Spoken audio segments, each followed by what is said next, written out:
Let every soul be subject unto the higher powers, for there is no power but of God. The powers that be are ordained of God. As autonomous churches, we gather and pray for what the Apostle Paul also prayed for. Brethren, my heart's desire and prayer to God for Israel is that they might be saved. Romans 10:1. Brethren, pray for us that the word of the Lord may have free course and be glorified, even as it is with you, and that we may be delivered from unreasonable and wicked men, for all men have not faith. 2 Thessalonians 3:1-2. Praise God for the leadership of the Bible Mode and the Alliance of Baptist Councils for reaching out to other groups of Baptists and initiating the National Baptist Day, when we recognize the presence of our groups in our country and call on other institutions to respect what we stand for, so we may effectively see how the gospel may be preached freely in our society, as we desire and pray that the Philippines may be reached with the gospel of Christ.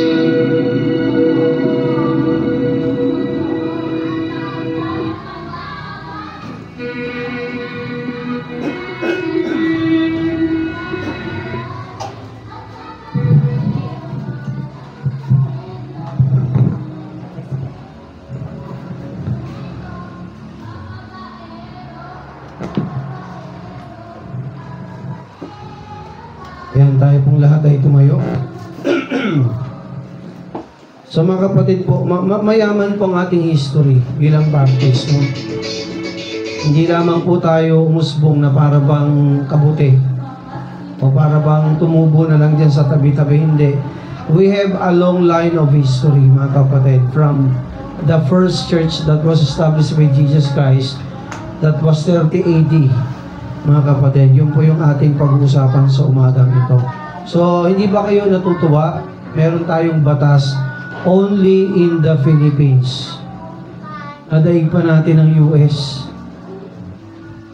Eh, sa akin po mga kapatid, ako'y masaya at ako'y proud sa pananampalatayang tinanggap natin sa ating Panginoon. Amen? Isipin mo ha, sa Pilipinas lang may ganung batas. Praise the Lord for that. Kaya mga kapatid, magsaya tayo dahil ikaw ay Baptist, ang ating Panginoon Jesus ay Baptist. We have John the Baptist, alin mga kapatid, no? So, hindi tayo basta-basta lang mga kapatid na umusbong lang sa mundong ito. Meron tayong malinaw na history ng ating mga pananampalataya. Masaya ba kayo? Eh mga kapatid, yung pag-uusapan natin sa umagang ito, ano ba dapat yung buhay natin bilang Baptist, no? Paano dapat tayo mamuhay bilang mga Kristiyano sa mundong ito? So kung kayo po'y handa na, kunin po natin ang ating Biblia. Ayan. Kunin po natin ang ating Biblia, buksan po natin sa 2 Corinthians chapter 6 verse 17 at may mga talata tayong babasahin sa umagang ito.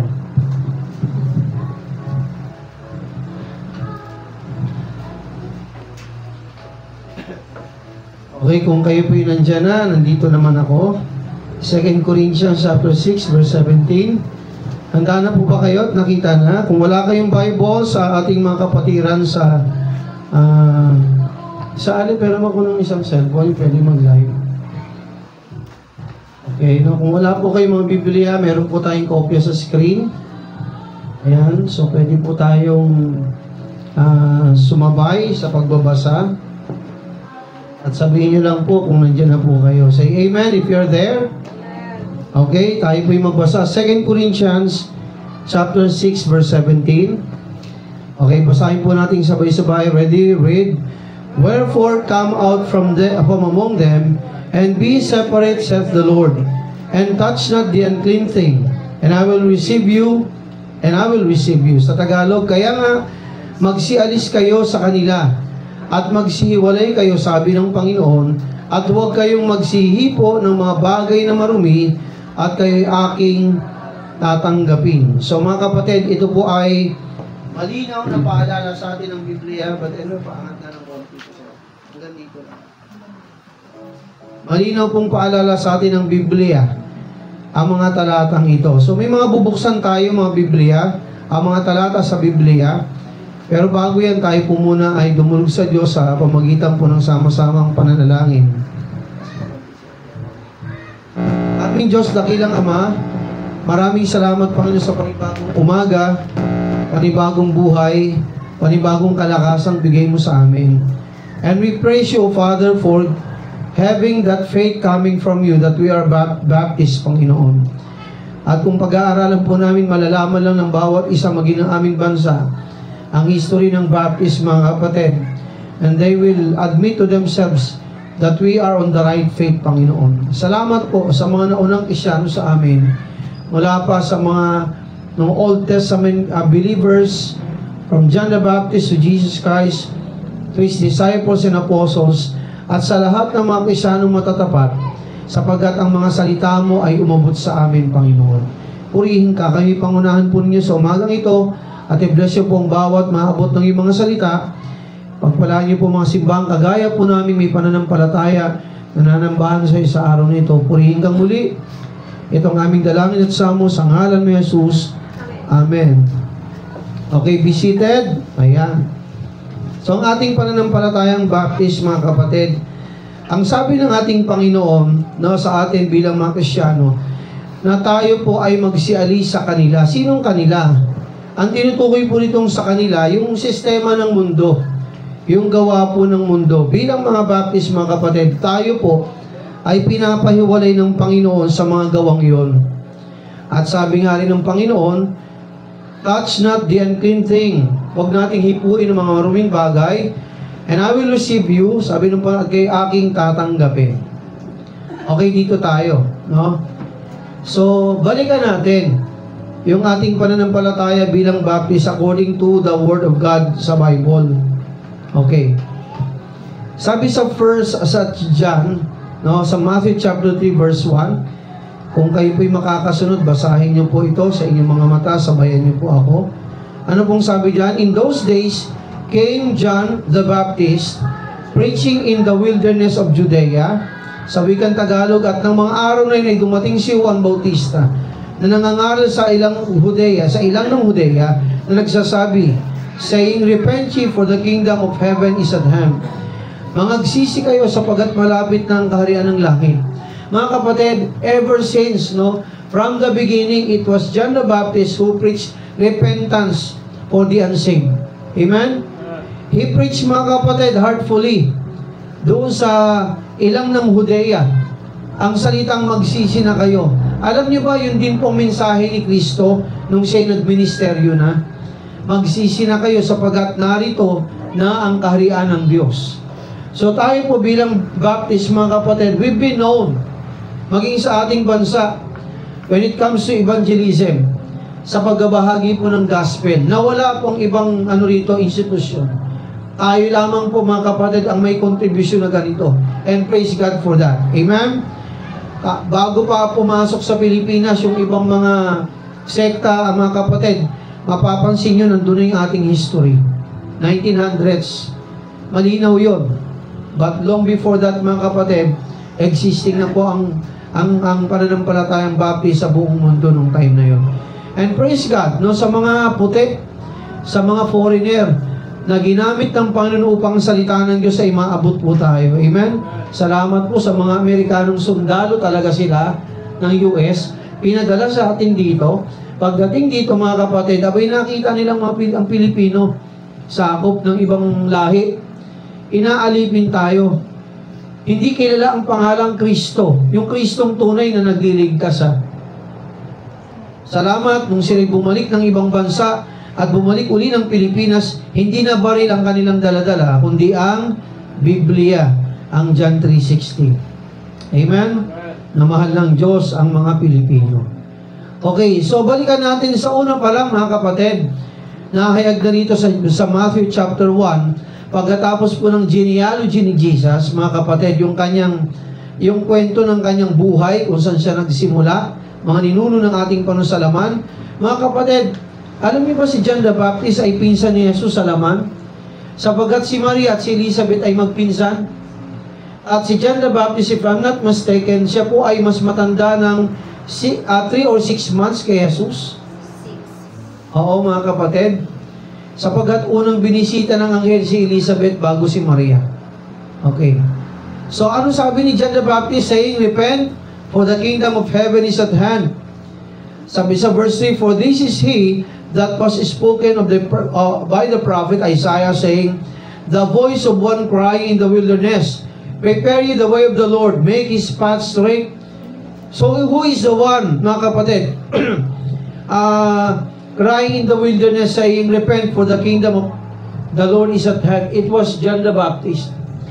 Actually, bago pa si Kristo, mga kapatid, magbahagi ng salita ng Diyos, bago pa si Jesus, mga kapatid, maglingkod, gumawa ng mga milagro at iba pa, mga kapatid, nandun na si John the Baptist, nangangaral, at ang trabaho niya, ihanda, sabi diyan, to prepare the way of the Lord. Ayan, prepare ye the way of the Lord. Kumbaga, forerunner siya ni Jesus. Bago si Jesus dumating na siya para ihanda ang daan ni Kristo. At ipakilala ni Juan Bautista, mga kapatid, na merong kasunod sa akin, sumusunod sa akin, na mas dakila sa akin, it was Jesus Christ. Mga kapatid. So ano pa sabi rito sa verse 3, for this is he that was spoken of the prophet Isaiah, saying, the voice of one crying in the wilderness, prepare ye the way of the Lord, make his path straight. Yung pong sabi ni John the Baptist. Matthew 11, verse 11, sabi dito, verily I say unto you, among them that are born of women, there hath not risen a greater John the Baptist. Notwithstanding, he that is least in the kingdom of heaven is greater than he. Isipin mo ang pangalan ni John the Baptist ay dakila. Kilala siya. Ito nga, napagkamala nung si John the Baptist, pagkatapos ang pugutan ng ulo, nung dumating si Jesus, anong sabi ng mga tao? Si John the Baptist nabuhay muli. Nakita nila, kay Kristo, katangian ni Kristo, yung katangian ni John the Baptist, mga kapatid, abay matapang din. Nag-ahayag din ng salita ng Diyos, ang tao ay magsisi. And we will be reading that later on. Okay, next verse. Sabi dyan, ayun po, sa wikang Tagalog, ating basahin katotohanan, sinasabi ko sa inyo, sa gitna ng mga pinanganak na mga babae, ay walang lumitaw na isang dakila kay Juan Bautista. So mga kapatid, ang Baptist po ay hindi apelido ni John. Ang Bautista ay hindi po niya apelido yun. Yun po ay tungkulin niya na ihanda ang daan ng Panginoon at lahat ng nagsisi ay kanyang bautismuhan. Hinahayag niya ang salita, ang gospel ni Kristo ng ating Panginoon. At pagkatapos ang pinuproclaim niya ang kingdom ng Panginoon at sinasabi ni John the Baptist, kayo naman nagsisi ay dapat sumunod sa tubig ng bautismo. At mga kapatid, hindi po tayo nagbago sa ganong tindig bilang mga Baptist. Hindi po tayo nagbabago doon. So sabi diyan, dakila ang pangalan ni John the Baptist. Matthew 11 verse 12, sabi diyan, and from the days of John the Baptist until now, the kingdom of heaven suffereth violence, and the violent take it by force. Sabi sa verse 13, for all the prophets and the law prophesied until John. 14, and if you will receive it, this is Elias which was to come. O sabi diyan, he that hath ears, let him hear. So mga kapatid, ganun kakilala si John the Baptist nung time na yon. At isa nga pong pruweba, yung hari ng hari ng Jerusalem. Walang iba kundi si King Herodes. Mamaya pagbasahin po natin. Matthew 14 verse 2, and he said unto his servants, this is John the Baptist, he is risen from the dead. Ito po yun, yung si Kristo na. And therefore, mighty works do she for themselves in him. Okay. Babalikan natin yung verse 2 yan. Punta tayo sa verse 8. Sabi ito, and she, being before instructed of her mother, sino yung si John? Si Salome. Ang nanay niya, yung mother niya, instructed by her mothers, sinabihan siya ng kanyang nanay na si Herodias, anong dapat niyang gawin? Sabi diyan ni Herodias sa kanyang anak ni Salome, ibigay mo sa akin ang ulo ni John the Baptist. John the Baptist said, in a charger, sa plato. Malinaw sa Tagalog, at siya na inudyukan ng kanyang ina ay nagsabi, ibigay mo sa akin dito na nasa isang pinggan o plato ang ulo ni Juan Bautista. Nakwento ko na to sa inyo dati, di ba? Bakit galit na galit si Herodias kay John the Baptist? Sapagkat siya lamang yung propeta na nagsasabing, ikaw, Herodes, yung kapatid mo, yung asawa ng kapatid mo si Philip, inasawa mo si Herodias na asawa niya. Straight siya magsalita, hindi natatakot. Kaya itong si Herodias, mga kapatid, galit na galit siya kay John the Baptist. Naghahanap siya ng paraan para ito'y patayin. At isang pagkakataon, mga kapatid, it was the birthday of King Herod. in front of the crowd, mga kapatid, ang sabi ni King Herod, mga kapatid, ang sabi pala ng nanay niya, si Herodias kay Salome, sumayaw ka sa harapan ng hari. At sabi ni Herod sa kanya, doon kay Salome, ano man ang iyong hilingin, ibibigay ko. Kahit pa kalahati ng aking kaharian. Pambihira, no? Kahit pa kalahati ng kanyang kaharian. Nakainom na siya ng alak Siguro kung ano ang pinagsasabi. Isinamantala ni Herodias, lika anak, lika dali. Siyempre, nag-aano siya kung hihilingin niya kalahati ng kaharian, pero hindi nang hiningi ni, kahit pasabihin natin sa kanyang kalahati ng kaharian, nandun pa rin si John the Baptist, sabihin pa rin sa kanya, ikaw, bla bla bla, bla bla. Hapit siya, halika anak. Sabihin mo kay papa mo, kasi di ba, sila na ng nanay niya, si Herod magiging isa father mo, sabihin mo sa kanya, yung ulo na lang ni John the Baptist para walang storbo na. Walang magpapahiya sa kanya. Sinabi, mahal na hari, ang kahilingan ko po ito, ang ulo ni Juan Bautista. Alam niyo ba, napigilan si King Herod Kung mababasa niyo yung talatang yan, yung 1 to 7 verses ng chapter 14, napigilan si Herod Pero dahil yun ay nasabi niya na sa harapan ng mga tao, kapag sinabi ng hari, hindi na pwedeng baliin o bawiin. Kahit ayaw niya sapagkat kilala ni Herod, si John the Baptist na isang propeta ng Diyos. No choice siya.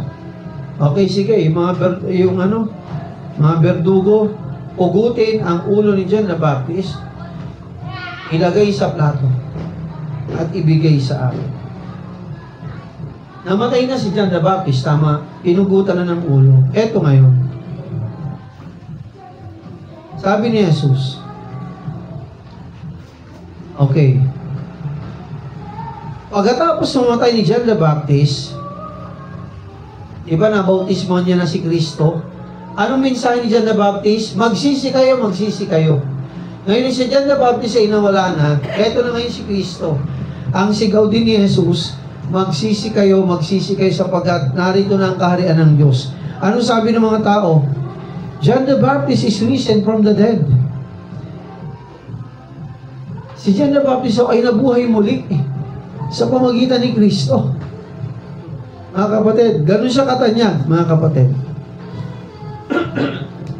Sabi pa nga rito, and they said, sabi ng mga tao, some say, sabi ni Jesus sa kanyang mga disipulo, anong sinasabi ng tao patungkol sa akin? Sabi ni Jesus, they said, some say that thou art John the Baptist. Some, ikaw si Elias. And some others, ikaw si Jeremiah or one of the prophets. Yun ang sabi ng mga tao, mga kapatid. Okay, 17:30 ng Matthew. Then the disciples understood that he spake unto them of John the Baptist, na magkagayoy na pag-unawa ng mga alagad ni Juan Bautista ang kanilang sinabi niya. Alam niyo ba mga kapatid, si John the Baptist ay may mga disipulo rin. Nakikinig po ba kayo? May mga tagasunod din siya. Pastor, nung namatay si John the Baptist, ano na nangyari sa mga tagasunod ni Kristo? Kanino na sila sumama? Kanino na? Kay Jesus. Wala na kumbaga yung leader nila eh. Nandun na si Kristo, yung sinisigaw niya. So ito mga disipulo ni Juan Bautista, mga kapatid, ay sumunod na rin kay Jesus, na naging disipulo rin ng ating Panginoon. Later on, naging apostoles sila ng ating Panginoon. Okay. Ito tayo. Sa verse 13, Matthew 17. Okay? Verse 14, and when they were come to the multitude, there came to him a certain man kneeling down to him and saying, merong isang tao nagkasakit, nandun na si Jesus, nagmamakaawa sa kanya, pagalingin niyo po ako, at yung po'y pinagaling ng ating Panginoon. Luke 7:20, when the men were come unto him, they said, John the Baptist had sent unto us thee, saying, art thou he that should come, or look we for another? Yan ang sabi, mga kapatid, ng mga disipulo ni Kristo. Nung namatay ito, si John the Baptist, tinanong sila, nagbigay ng instruction si John the Baptist sa kanila, pag ako'y wala na, tanungin niyo siya, kung siya yung sugo ng Panginoon, na sinasabi ni John the Baptist. Kaya nga nagtanong sila yan, art thou he that should come, or look we for another? Ikaw ba yung pinadala, sinasabi ni John the Baptist, or magkahanap pa kami ng iba? It was Jesus Christ. Hindi na sila nagtanong pa ng marami pang tanong. Nalaman nila, it was He, Jesus Christ, whom John the Baptist was saying before He died. Okay, Hebrews 10:38, ito tayo. Tayo po, bilang mga mananampalataya, ang ating pananampalataya ay matindi. Sana makita ko rito yung isang video. Alam niyo ba mga kapatid, kung babalikan natin, ang ating pananampalataya mga kapatid, it was founded in the blood. Balikan natin si Kristo. Noong time ni John the Baptist, actually long before, alam naman natin yung mga Kristiyano dati, mga kapatid, talagang pinapatay sila eh. Dahil sa kanilang pananampalataya. Sa kaso po ni John the Baptist, mga kapatid, sa kanyang pangaral ng salita ng Diyos, maraming na-offend sa kanya. Yun nga po, si Herod at si Herodias. At dahil doon, mga kapatid, pinapatay, pinapugutan ng ulo si John the Baptist. Okay, pagdating kay Kristo, paano si Kristo pinatay? He was beheaded. Yung 12 apostoles ni Kristo, paano sila pinatay? Meron doon pinugutan ng ulo, meron doon pinagsasaksak, meron doon kilanadkad ng kabayo, meron doon binalitan, mga kapatid, at meron doon, mga kapatid, pinako rin, at napakarami pang iba, nilubog sa kumukulong mantika. Mga kapatid, yung ating pananampalataya, mga kapatid, hindi po ganun kadali. Paano tayo naabot? Yung mga nauna pa sa atin, mga kapatid, pagkatapos ng mga apostoles, yung mga nag-translate ng Bible sa English, pinagsusunog sila.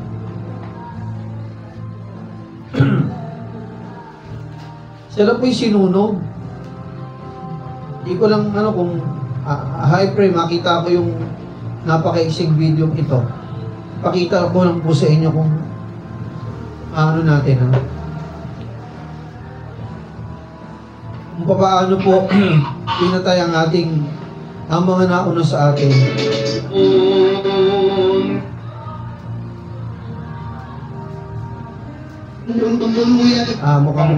Mukhang hindi ko nito na-save. Mukhang hindi ko nito na-save.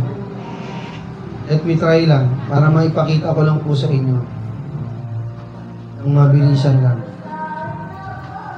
Pag wala, babalik tayo sa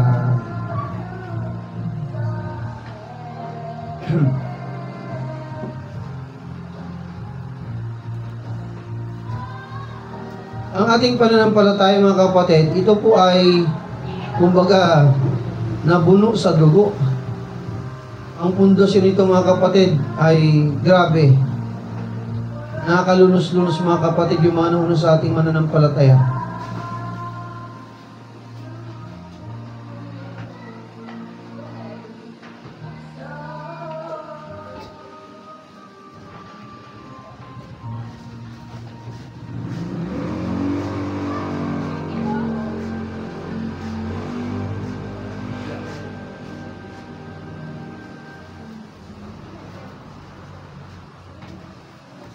Hindi ko na makita. Anyways, okay lang mga kapatid. No? So, ang ating pananampalataya mga kapatid, matugo. Hindi ganun kadali.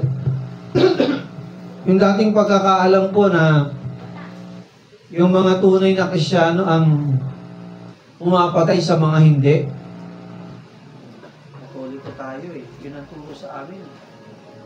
Pinapatay ng mga hindi Katoliko, yung mga Katoliko. Pasensya na, that's true. Hindi ko mahihiya. Yun ang turo sa amin. Yung pala baligtad. Ito pala mga Catholic leaders, mga kapatid, lalo na sila nagpapapatay sa mga Baptist. Hindi ko mahihiya. Ay marinig pa ng publiko, that's true. Pag-aralan nilang history.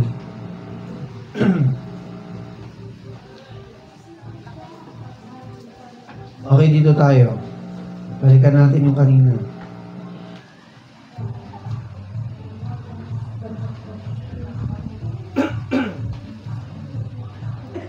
Ayan o. Sabi niya sa Hebrews 10:38, now the just shall live by faith. But if any man may draw back, my soul shall have no pleasure in him. So tayo po bilang mga Baptist, itong mga Kristiyanong itong nauna sa atin, sila ay nabuhay sa pananampalataya. At mga kapatid, sila ay namatay dahil sa kanilang tunay na pananampalataya. Tulad ng mga ito, basahin natin.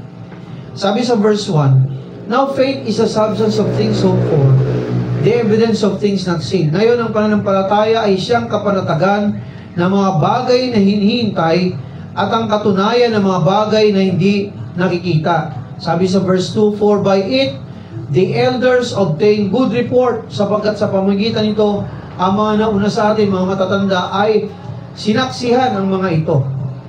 Pag sinabi nating pananampalataya, ito ay pruweba, mga kapatid, katunayan ng mga bagay na ating hindi pa nakikita at mga bagay na hindi pa na ating inaasahan.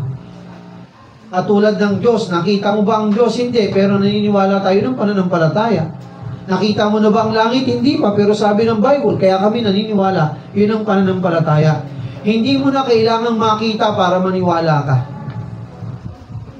Okay, sabi dyan sa verse 2, for by it, the elders obtain good report. So sabi dyan sa verse 3, through faith, we understand that the words were framed by the Word of God. Naunawaan natin sa pamagitan ng pananampalataya na ang buong katauhan, ang buong sangkatauhan ng buong universe ay nilikha ng Diyos sa pamagitan ng kanyang mga salita. Okay, sabi dito sa verse 4. Sabi diyan, by faith, Abel offered unto God a more excellent sacrifice than Cain. Verse 5, by faith Enoch was translated that he should not see death. Verse 6, but without faith it is impossible to please Him, for he that cometh to God must believe that He is, and that He is a rewarder of them that diligently seek Him. Mga kapatid, kahit yung mga naman ng Kristyano sa ating pinagpapatay, pinagpupugutan ng ulo, pinagkakaladkad ng kabayo, at iba pa, nanindigan sila sa kanilang pananampalataya, sapagkat alam nila na ang salita ng Diyos, sila nananampalataya ay totoo at tiyak. Sabi din sa verse 7, by faith Noah, being warned of God of things not seen as yet, moved with fear, prepared an ark to the saving of his house. Alam ba nung time ni Noah? Mga kapatid, wala pang ulan nun eh. Hindi pa alam ng tao kung ano yung ulan. Meron nun mist. Pero kailan lang umulan? Pagdating na ni Noah. At nung sila yung pinagawa ng Panginoon ng arko, malaking-malaking barko, yari sa gopher wood, sa kahoy na tinatawag na gopher. Abay, first time yung makita ng mga tao, anong ulan? Ba't mo kami papakyatin dyan? Wala namang ulan. Ano yung ulan? Pero mga kapatid, dumating ang time, tapos na, natapos na yung arko. Sabi ng panong kay Noah, Noah, papasukin mong yung pamilya, papasukin yung tagdadalawang klase ng hayop, babae at lalaki. Pagkatapos noon, sabi ron, and the Lord shut the door. Ang Diyos ang nagsara ng pintuan ng arko. Pagkatapos ng mga kapatid, 40 days and 40 nights, isang buwan at 10 araw, bumuhos ang napakalakas na ulan. Walang tigil, araw-araw, 24 hours a day, for 40 days and nights. At lahat ng bulkan sa dagat, yung mga bulkan sa ilalim, ito po ay naglabas ng tubig pataas. 40 days and 40 nights sabay. Kaya na-wonder mga kapatid, walang lupa na hindi natabunan sa ibabaw ng buong mundo. Kaya kung pag-aaralan nyo ang mundo, yung mapa ng mundo, yung globe, sa malaking mapa, yung nilatag, para siyang pasit, idikit mo, tama, yung mga ano. Kasi dati talaga namang iisa lang ang lupa. Okay, sabi dyan, nung si Noah ay winarningan ng Diyos, nauulan, mga kapatid, mamamatay maraming tao, sumunod siya. Yun ang pananampalataya. Sabi dyan, by faith, when he was called out to go into a place which he should after receive for an inheritance, obeyed and went out, not knowing whether he went. Nung sinabi ng Abraham, iwanan mong Ur of Chaldees. Ang Ur of Chaldees, napakayamang bansa. Napakayamang syudad. Nung sinabi ng Abraham, iwanan mo yan, pumunta ka sa lugar na kung saan kita papuntahin. Walang specific na lugar o address na binanggit ng banong kay Abraham, pero he followed the Lord, he obeyed God. Verse 9, by faith he sojourned in the land of promise as in a strange country. Verse 10, for he looked for a city which had foundations, whose builder and maker is God. Ang hinahanap ni Abraham, yung siyudad na kung saan ang nagtatag ang Diyos. Sabi dyan, 11, through faith, also Sarah herself received strength to conceive seed. Okay, verse 12. O, makinig. Sabi sa verse 12, therefore, sprang there even of one in him as good as dead, so many as the stars of the sky in multitude, and as the sun which is by the seashore, innumerable. Dahil sa pananampalataya, mga kapatid, maraming mga nangamatay na Kristyano dahil sa kanilang pananampalataya. Verse 13, ito yung pinakamaganda. Basahin po natin sabay-sabay. Hello? Baka tulog na kayo. Doon na lang kayo matulog sa bahay, mamaya huwag dito. Makinig po tayo. Verse 13, pwede ba natin sabay-sabay basahin? Okay, ready? Read. These all died in faith, not having received the promises, but having seen them afar off, and were persuaded of them, and embraced them, and confessed that they were strangers and pilgrims on the earth. Yung mga binanggit natin kanina, yung mga mananampalataya ng Old Testament, si John the Baptist, si Jesus, yung mga apostoles, at iba pang maraming mga Kristyano, sabi ron, these all died in faith. Sila yung mga nangamatay dahil sa pananampalataya. Hindi nila nakita ang pangako ng Diyos sa mga mata nila. Ama, pinatay sila eh. Pero dahil sa pananampalataya, mga kapatid, nakita nila ang mga pangako ng Diyos sa kanila. Pananampalataya. Itong mga nauna sa atin, mga kapatid, mga Baptist po sila. Kahit sila po'y pinagpapatay sa kanilang pananampalataya, listen, nanindigan po sila. Nanindigan po sila, mga kapatid. Sabi sa verse 25, choosing rather to suffer affliction with the people of God than to enjoy the pleasures of sin for a season.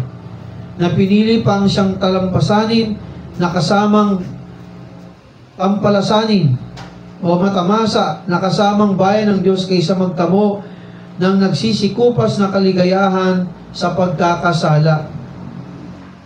26, esteeming the reproach of Christ greater riches than the treasures of Egypt. Sino tinutukoy dito? Si Joseph.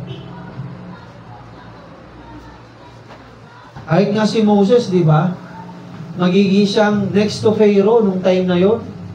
Sapagkat yung anak ni Pharaoh, mga kapatid, di hamak na mas magaling kay si Moses.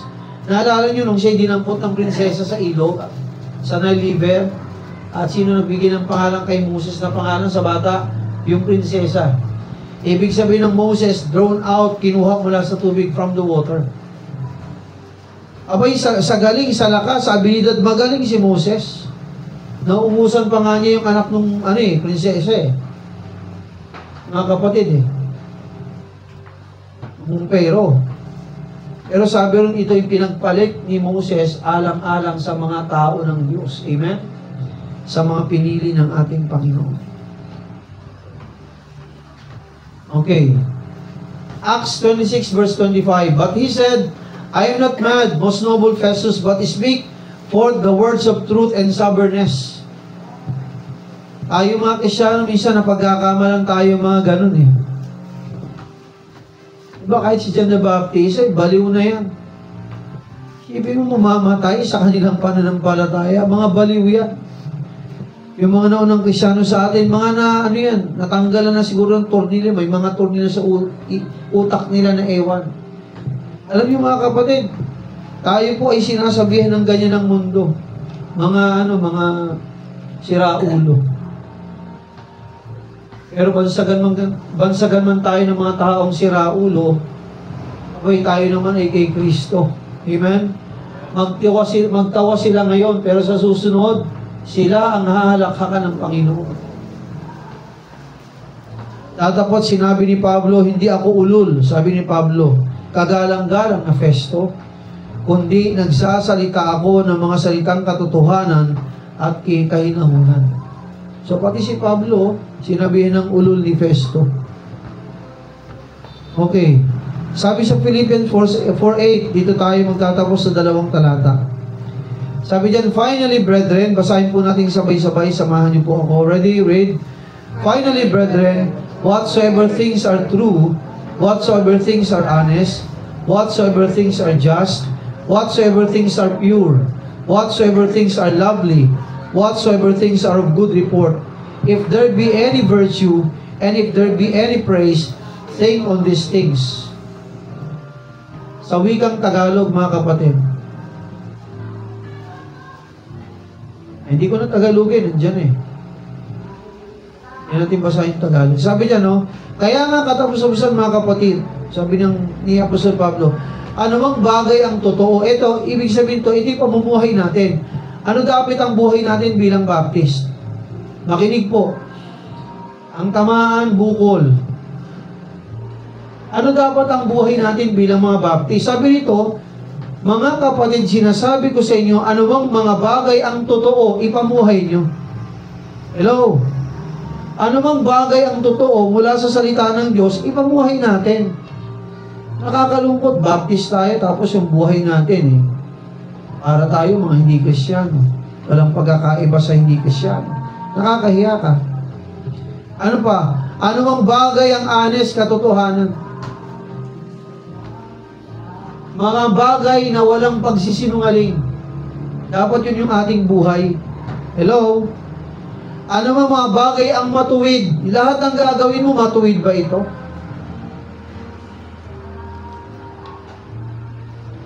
Ano mang bagay ang tama? Abay, gawin mo, sabi ng Biblia. Ano mang bagay ang dalisay, pure. Sa larangan ng pag-aaral, sa larangan ng negosyo, sa larangan ng buhay. Abay, dapat ang buhay natin ay dalisay. Ano pa? Whatsoever things are lovely. Ano mang bagay ang kaibig-ibig. Kaibig-ibig bang sugatan mo ang sarili mo? Nalulugod kaya dyan ang Panginoon? Saktan mong sarili mo, nalulugod kaya? Saktan mong ibang tao? Hindi mo sundin ang magulang mo, hindi mo sundin si pastor, hindi mo sundin ang salita ng Diyos. Yan ba'y, mga kapatid, kagalang-galang, kaibig-ibig ba? Pasensya na, minsan may mga young people sa inyo na pasaway, mga kabataan, young people. Kapalad kayo, mabait pa ako. Pero tandaan nyo, hindi man ako makaganti sa inyo, bahala sa inyong Panginoon. Kung ikaw ay anak sa magulang mo na matigas ang ulo mo, hindi ganun kadali sa magulang. Anak, ang tigas ng ulo. Sige, hanggang ano naman kami, hanggang saway, hanggang salita, hanggang palo. Pero pag matigas pa rin ang ulo mo, mga kapatid, sabihin ko sa iyo, ang anak na matigas ang ulo, madaling maglaho sa mundo. Yan ang sabi ng Bible eh. Buti nga, wala na tayo ng Old Testament. Pag matigas ang ulo mo, kakalad ka rin ka na matatanda sa gate ng Jerusalem at doon ka babatuin lahat ng matatanda. Buti nga, hindi na gayon ngayon. Pero tandaan mo to, yung katigasan ng ulo mo, iikli ang buhay mo. Yan sabi sa Bible, di ba? Ano sabi sa Ephesians 6:1? Children, obey your parents in the Lord, for this is right. Si Becca, walang magulang. Sino tumatay yung magulang? Ako. Huwag mo ko sundin, Becca. Hindi ka pagpapalain. Kahit pa matalino ka, kahit pa maganda ka. Alam niyo mga anak, makinig. Hindi tinitingnan ng Diyos yung magaling ka sa academics, hello, mga young people na nag-aaral. Hindi ang Diyos after sa mataas mong grades. After ang Diyos sa puso mo. Kahit ako sa aking anak, 80, 90, 100. Kung ikaw naman ay pasaway na anak, hindi ako masaya. Ano yung grades mo? Nakuha niyo mga kapatid. Grades lang yan. Pero yung ugali mo, hindi mo inaayos. Sa palagay mo, matutuwa magulang mo sa'yo? Siguro ikaw. Matutuwa ka. Pero sa totoo lang, hindi ako natutuwa sa grades. Natutuwa ako mga kapatid sa mga Kristiyanong naglilingkod sa Diyos ng maayos. Sa mga Kristiyanong magandang ugali, yun yung ikinakatuwa ng Diyos eh. At sabi ng ating parang pag sumusunod ka sa magulang mo, hahaba ang buhay mo at maaabot mo yung magandang bukas. Tandaan niyo mga anak, walang perpektong magulang. Sapagkat wala rin perpektong anak. Hello? Sabi dyan, ano mga bagay ang kaibig-ibig? Ano pa?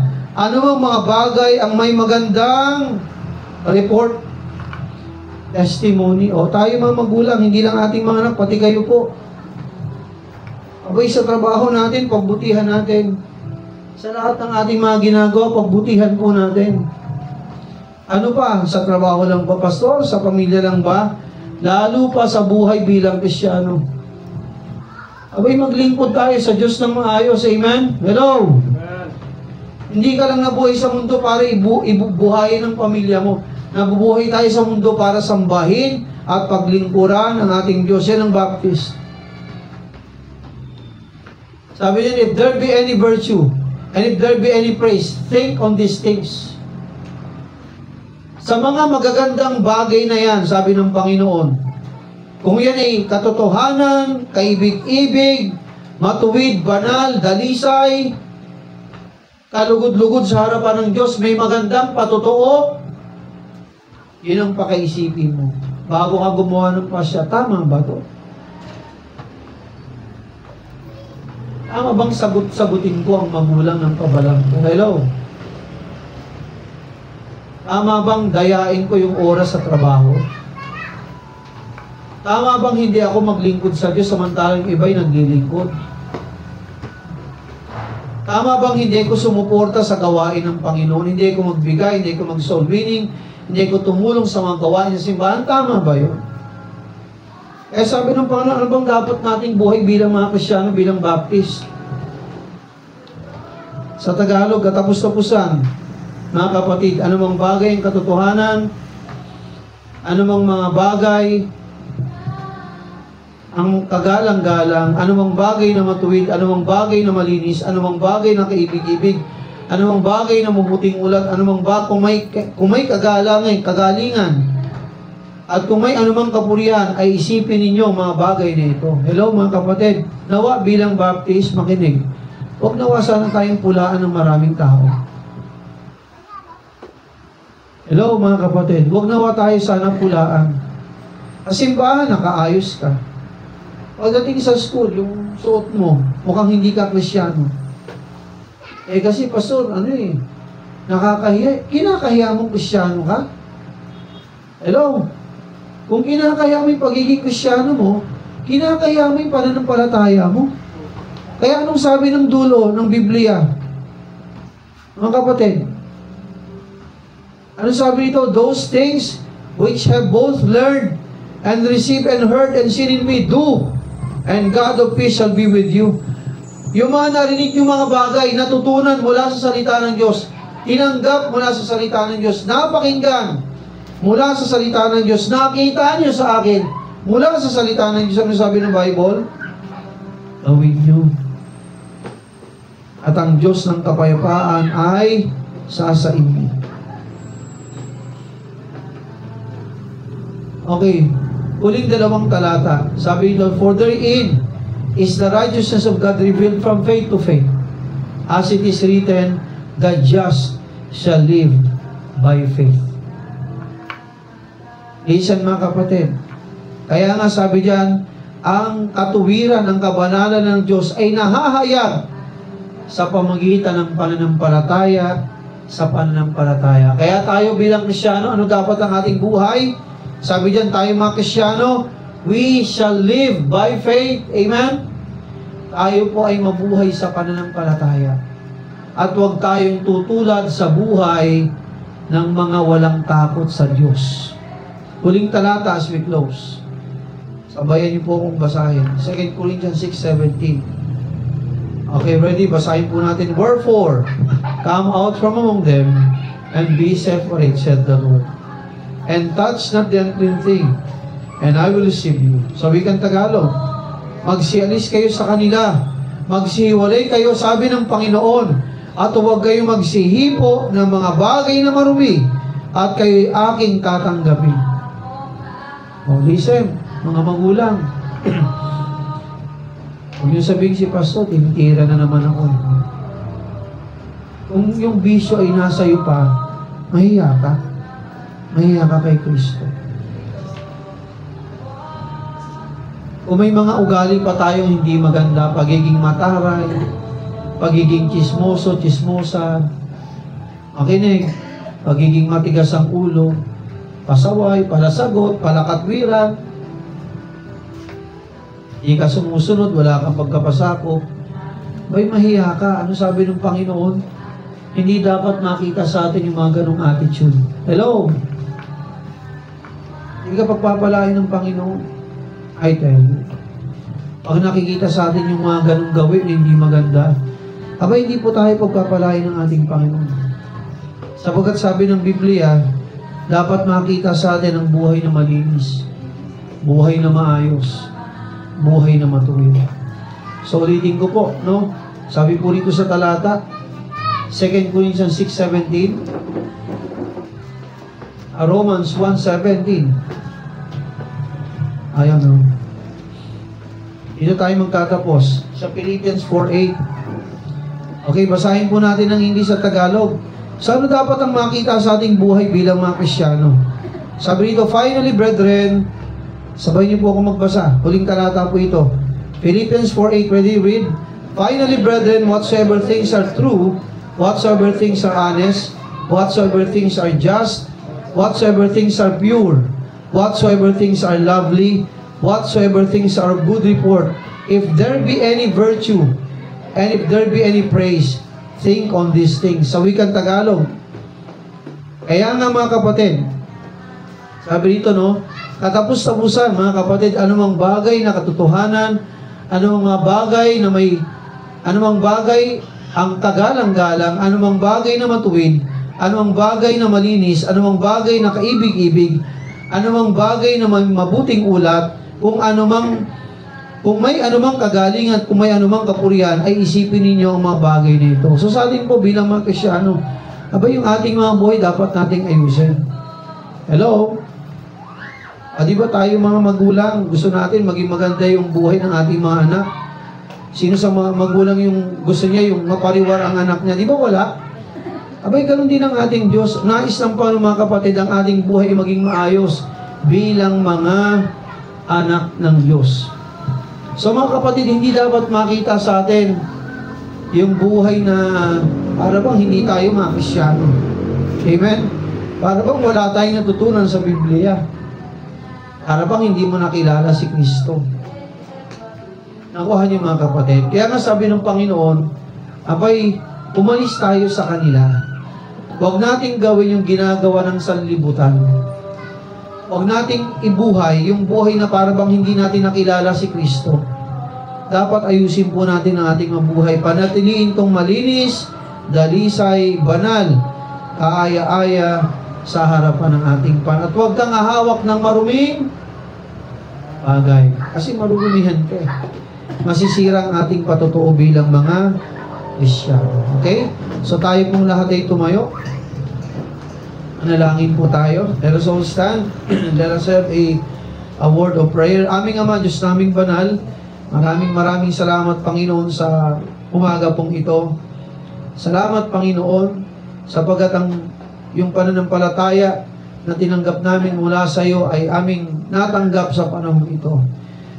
Salamat kay John the Baptist na tumindig. Salamat sa iyo, Jesus.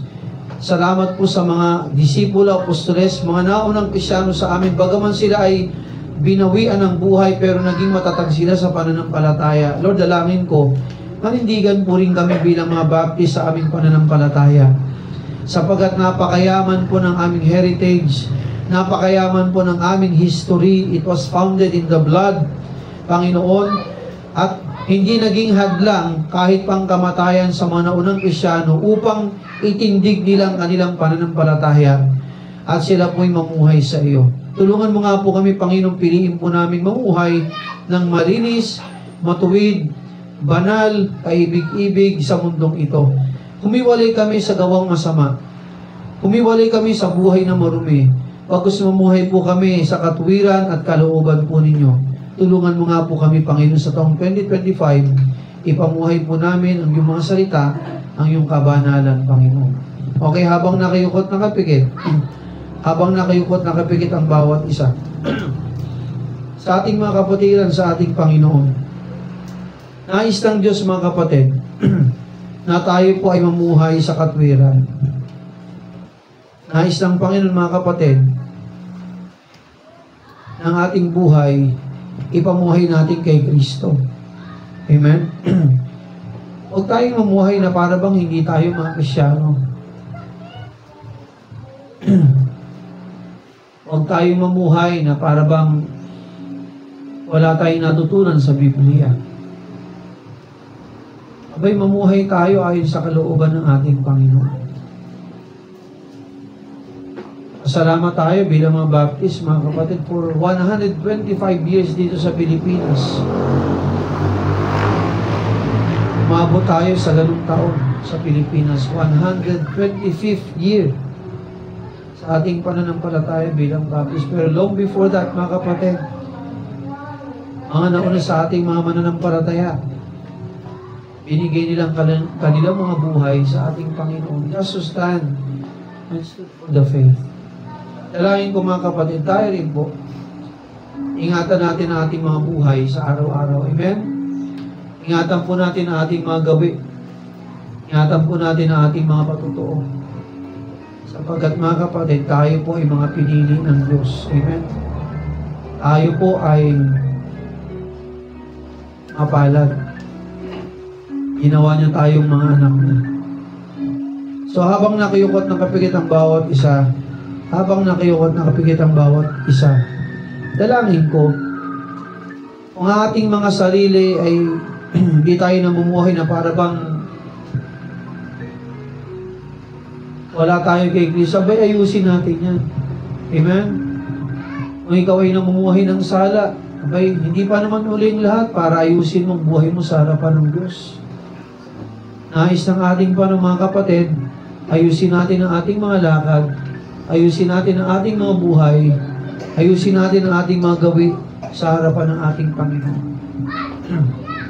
At higit sa lahat, mga kapatid, magpasalamat tayo sa Diyos. Amen? Sa buhay na binigay niya sa atin. Magpasalamat tayo sa kanyang mga salita. Okay, habang nakapikit, kayo po'y bibigyan ko ng ilang sandali, ipanalangin natin ang ating mga sarili. Meron man tayo nagawang mali, abay, humingi tayo ng tawad sa Diyos. Amen? Abay, itama natin yan sa harapan ng Diyos. So kayo po, sa inyong puso, pwede kang lumapit sa unahan, o dyan sa kinakaupuan mo, dyan sa kinakatayuan mo, ipanalangin mo yung sarili. May mga sala man tayo dapat ihingi ng tawad sa Diyos, humingi ka ng tawad sa Diyos. Magpakumbaba tayo. Sabi ng Panginoon, itataas siyang mga nagpapakababa. At kung gusto mo rin magpasalamat sa Diyos sa lahat ng kabudihan niya, abay tayo po'y magpasalamat. Amen? So, sama-sama po tayong dumulog sa Panginoon, lumuhod, umupo. Kausapin natin ang ating Panginoon. Sige po.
tayo pong